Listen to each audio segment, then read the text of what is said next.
Spicy box தமிழுக்கு அன்புடன் வரவேற்கிறேன். இந்த வீடியோவில் நாம் என்ன பார்க்க போகிறோன்னா அரப்பு பொடி. இது எதுக்கு யூஸ் பண்ணுவாங்கன்னு பார்த்தீங்கன்னா தலைமுடிக்காக ஷாம்பு மாதிரி யூஸ் பண்ணலாம். இந்த அரப்பு மரம் பார்த்திங்கன்னா கிராமத்து சைட்லையெல்லாம் வேலிகளில் கண்டிப்பாக இருக்கும். அரப்பு மரத்தோட இலைகளை பார்த்திங்கன்னா இந்த மாதிரி தான் இருக்கும். இதைத்தான் நம்ம எடுத்துகிட்டு போய் நல்லா அரைச்சி ஷாம்பு மாதிரி தலைக்கு தேய்ச்சி குளிக்க போகிறோம். இது வெய்ய காலத்தில் பார்த்திங்கன்னா அரப்பு மரத்தில் நல்லா ஃப்ரெஷ்ஷாக இலைகள் இருக்கும். அரப்புக்கு பார்த்திங்கன்னா இயற்கையாகவே நுர கொடுக்குற தன்மை இருக்கிறதுனால ஷாம்பு மாதிரி தலைக்கு போட்டு குளிக்கும்போது அழுக்கு எண்ணெய் பிசுக்கு எல்லாமே நல்லா போயிடும். ரொம்ப நேரம் கஷ்டப்பட்டு தேய்க்கணுங்கிற அவசியம்லாம் இல்லை. இது ஒரு நல்ல கண்டிஷ்னரும் கூட. இப்போ பார்த்திங்கன்னா நமக்கு தேவையான இலைகளை எல்லாம் பறித்து கவரில் போட்டு எடுத்துகிட்டு வந்தாச்சு. அரப்பு உடம்புல இருக்கிற ஜூட்டையெல்லாம் குறைச்சி உடம்புக்கு நல்ல குளிர்ச்சியை கொடுக்கறதுனாலேயே என்னமோ வெய்ய காலத்தில் அரப்பு மரம் நல்லா கொழு கொழுன்னு தளைஞ்சு இலைகள்லாம் சூப்பராக இருக்கும். ஒரு சில அரப்பு மரத்தில் பார்த்திங்கன்னா இந்த மாதிரி பூவும் இருக்கும். க்ளோஸ்அப்பில் காமிக்கிறேன் பாருங்கள்.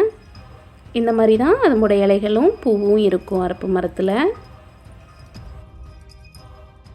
மலையடி வாரம் இந்த மாதிரி இடத்துலையும் இது ஈஸியாக கிடைக்கும்.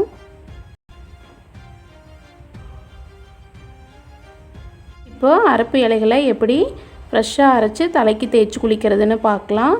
ஃபஸ்ட்டு அரப்பு இலைகளை ஒரு மிக்ஸி ஜாருக்கு மாற்றி நல்லா ஃபைன் பேஸ்ட்டாக அரைச்சிக்கலாம். இப்படி அரைக்கும்போது அதுவே நல்லா நுரையாக ஷாம்பு மாதிரி வரும். நமக்கு வேணும்னா சோத்துக்கத்தாழை செம்பருத்தி இலை இதையும் சேர்த்து அரைச்சிக்கலாம். இப்போது அரப்பை எப்படி தலைக்கு தேய்ச்சி குளிக்கிறதுன்னு பார்க்கலாம். ஃபஸ்ட்டு தலையை லைட்டாக நனைச்சிட்டு அப்புறம் ஃப்ரெஷ்ஷாக அரைச்சி வச்சுருக்கிற அரப்பையும் எல்லா பக்கம் தேய்ச்சிக்கலாம். இதை உடம்புக்கும் தேய்ச்சி குளிச்சுக்கலாம். அப்படி செய்யும்போது வேர்க்குரு பிரச்சனையெல்லாம் வராது. நிறையா முடி கொட்டுறது, பொடுகு தொந்தரவு, அப்புறம் சீக்கிரமாக முடி நரைக்கிற பிரச்சனையெல்லாம் வராமல் இருக்கிறதுக்கு இது ஹெல்ப் பண்ணும். நாங்கள் இப்போது இன்னொரு மெத்தடில் அரப்பு பவுடர் ரெடி செய்கிறதுன்னு பார்க்கலாம்.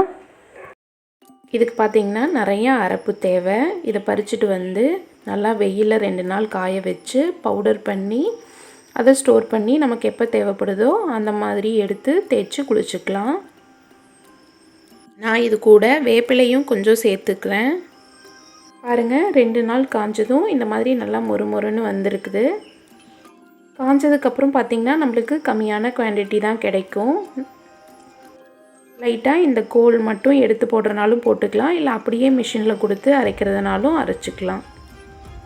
இது கூடவே வெந்தயம் பச்சை பயிறு இந்த 2ஐயும் நல்லா வெயிலில் காய வச்சு இது கூட சேர்த்து அரைச்சிக்கலாம். ஃபஸ்ட்டெல்லாம் அரப்பையும் சீயக்காயும் கலந்து தேய்ச்சி குளிப்பாங்க. இது பார்த்திங்கன்னா தலைக்கு குளிக்கும்போது உடம்புக்கும் இதை தேய்ச்சி குளிச்சுக்கலாம். ரொம்ப நல்லது. வேப்பிலை எல்லாமே நான் சேர்த்துருக்கேன். இதை மிக்ஸி ஜாரில் தான் இப்போ அரைக்க போகிறேன். இப்போது மிக்ஸி ஜாரில் போட்டு நல்லா ஃபைன் பவுடராக அரைச்சிட்டு வந்தாச்சு. இது பார்த்திங்கன்னா அரைக்கும்போது உங்களுக்கு கம்மியான அளவில் தான் கிடைக்கும். இந்த மாதிரி மெத்தட் பார்த்திங்கன்னா சிட்டி சைடில் இருக்கிறவங்களுக்கு டெய்லியும் அரப்பு கிடைக்காதவங்களுக்கு இந்த மெத்தட் யூஸ்ஃபுல்லாக இருக்கும். இப்போ நான் ஒரு டப்பாவில் ஸ்டோர் பண்ணிக்கிறேன். இது பார்த்திங்கன்னா ஒருத்தருக்கு 2 to 3 ஸ்பூன் போதும். இந்த மாதிரி எடுத்துக்கிட்டு தண்ணி கொஞ்சம் லைட்டாக மிக்ஸ் பண்ணி கலந்து தேய்ச்சிக்கிறது தான். இந்த மாதிரி பேஸ்ட்டாக வந்துடும். இதை நீங்கள் தலைக்கு உடம்புக்கு எல்லாம் அப்ளை பண்ணி குளிச்சுக்கலாம். நாட்டு மருந்து கடையிலெல்லாம் அரப்பு ஈஸியாக கிடைக்கும். கெமிக்கல் கலந்த ஷாம்புவை அவாய்ட் பண்ணிவிட்டு இந்த மாதிரி இயற்கை ஷாம்புவை யூஸ் பண்ணுங்கள். நன்றி.